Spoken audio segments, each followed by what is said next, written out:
Asia কাপের পূর্ণাঙ্গ সূচি প্রকাশ করেছে এসিসি, তবে এবারের এশিয়া কাপ নিয়ে কম জল খোলা হয়নি। এসিসির বিজ্ঞপ্তিতে জানানো হয়, সংযুক্ত আরব আমিরাতের দুটি ভেন্যুতে হবে এশিয়া কাপের সবগুলো ম্যাচ।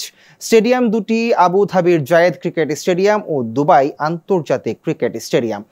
এবারের এশিয়া কাপের বি গ্রুপে পড়েছে বাংলাদেশ। গ্রুপের বাকি তিন দল শ্রীলঙ্কা, আফগানিস্তান আর হংকং। গ্রুপ পর্বে 3টি করে ম্যাচ খেলবে সবগুলো দল। গতকাল প্রকাশিত পূর্ণাঙ্গ সূচিতে দেখা গেছে, গ্রুপ পর্বে বাংলাদেশ সবগুলো ম্যাচই খেলবে আবুধাবির জায়েদ ক্রিকেট স্টেডিয়ামে।